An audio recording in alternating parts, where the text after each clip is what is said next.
ang turo, para malaman nyo, parang sa impormasyon na laman ko, yung ministrong tinutukoy niya na ayaw niyang pakalanan ay si Brother Gan yata. Tama? Brother Gan? Hindi. Ang pinanggalingan ba ng unawa ng US si Brother Gan? Okay. So, diba, si Brother Jackson meron namang wilderness na Amerika. Ito naman kay Brother Gan, Unwood Villages, Amerika. Lahat naman tao pwede magkamali. Pero gusto ko i-verify kay Brother Gan yan. Anyway,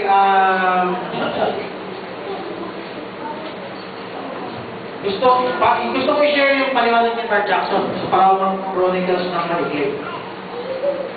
Kung meron kayong contender, ang pamagat ay Miraculous War, the War of the Miraculous. Siguro part 35 yan. Or Jerry, hanapin mo yung dati nung siniling na contender. Obligado ka maging letter yan. Yung, kaya, wala pang nagbabasa ng contender dito kundi ikaw. Simpang buwan. Maliban, tinapon. Nakatago. Okay. Yan ito. Pero yung parang nandyan, hindi lang yan yung beginning to the end. Meron pa mas luma dyan. Pakinggan nyo. Yung War of the Miraculous, kaya siya Unwood Villages. Di ba ngayon may fence? Mawawala yung fence. May magkakaroon ng gulo. Yan yung gulo nyo. Magkakaroon ng gulo na kung saan yung mga Muslim sa tabi-tabi ay magagapi nila. Niradyo ko dati yan. At nagbasa ng mga verse, kinuha ko sa contender, yung mga kalapit na Muslim na magagapi. Nasa Numbers, nasa Micah, nasa mga books, etc. Yung mga kalapit, yung Basha, kung Syria, nagkakadulungan, di ba? Modern events, may clear by prophecy. Dapat ito yan. Makukuha niyo yung Basha. Ako, nakasunod sa Bible, i-search niyo yung Basha. Search mo dun sa Old Testament. Makukuha niya yung Jordan. Sa drawing nga ni Jackson, medyo sobrang laki. ng Israel, kala mo, millennium na ano yun. Pero actually, yung drawing sa contender, ganyan malaki. Sino may contender nakakita ng ganyan?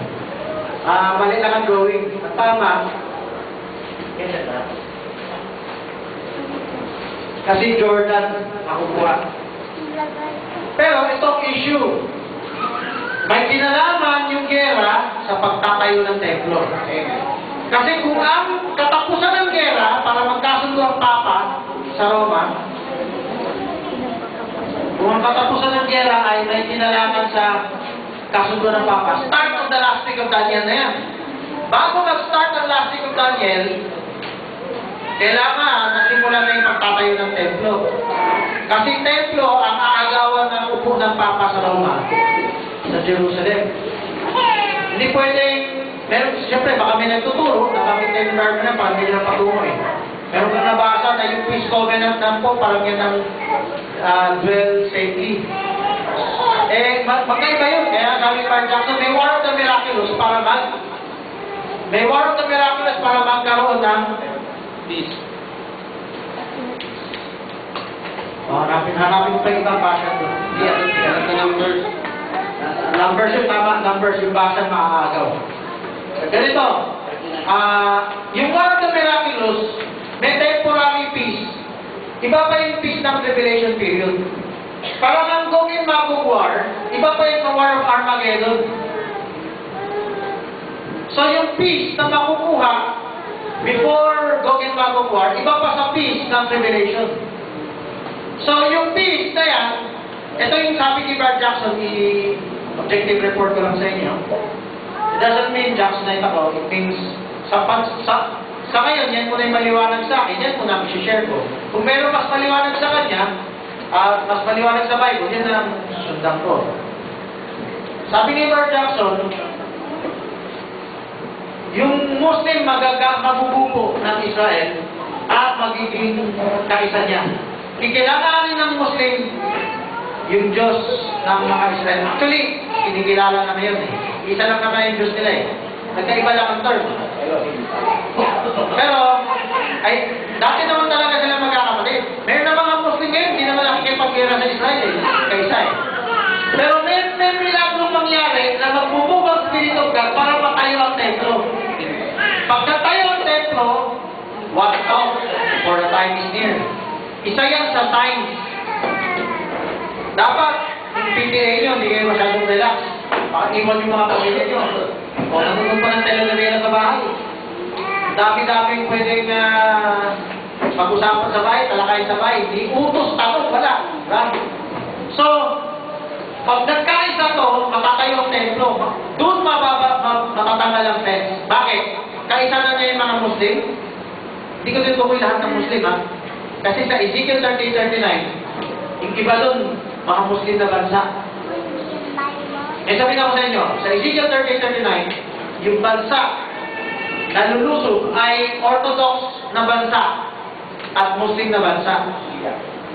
Pero, bakit?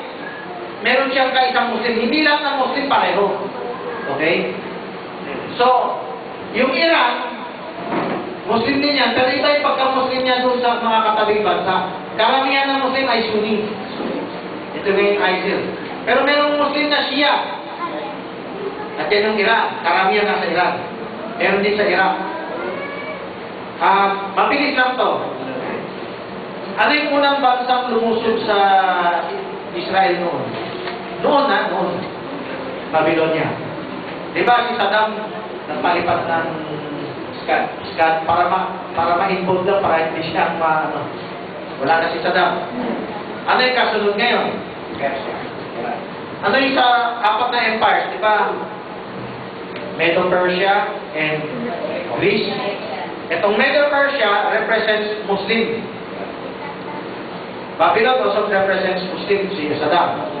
Pero yung pangatlo represents Orthodox churches. Greek Orthodox Christianity. Bakit? Ito yung mga bansa na hiwalay sa Katoliko doon. Yung Turkey dati, Constantinople, yung Armenia, yung Ethiopia, ito ay mga Orthodox na Christianity, dati Greek Orthodox. Magkalaban yan sa Roman Catholic noon. Itong Greek Orthodox, kasama dyan Russia. Agree kayo? Naging bastion ng Greek Orthodox yung Russia. Noong time ng Crusades, gusto ubusin ng Papa, nagkatlong sa Russia. Ganon din daw kay Hitler, ganon din daw yung Serbian War. So, isipin mo, meron pang huling hayop na galing sa dagat, ang hindi pa lumulusog.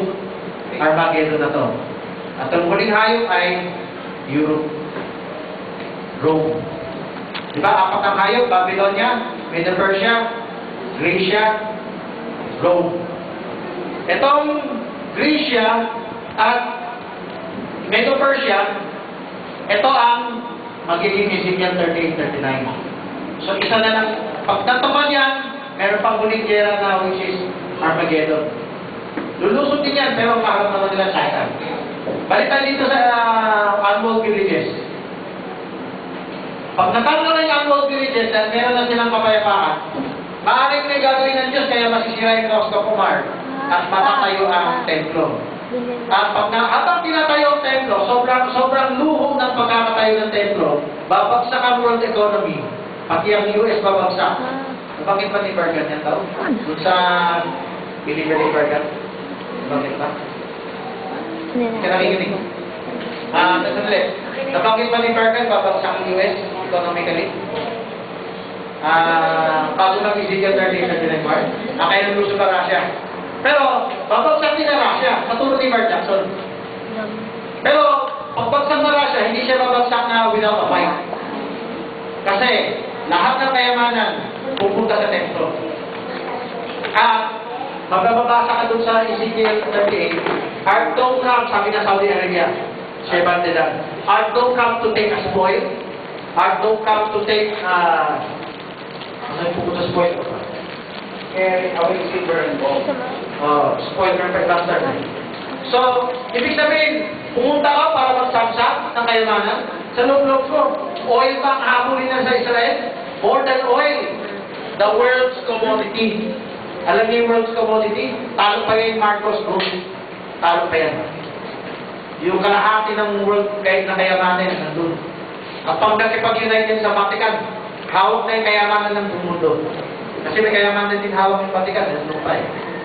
May kayamanan din yung King Solomon's Mine na hawak yung mga Hudyo. Pag yan nag-unite, political Jews. Kontrolado nila buong mundo. Parang perfect for the Antichrist, no? Pero, habang pinatayo yung templo, lalabas yung kayamanan na yan. Lalabas yung kayamanan sa Wall Street. Maraming mga sinasabi nilang mayayaman sa mundo, parang nagtatapunan ng pera. Yun, sabi ng Diyos sa Bible, sa Haggai, the silver is mine, the gold is mine. The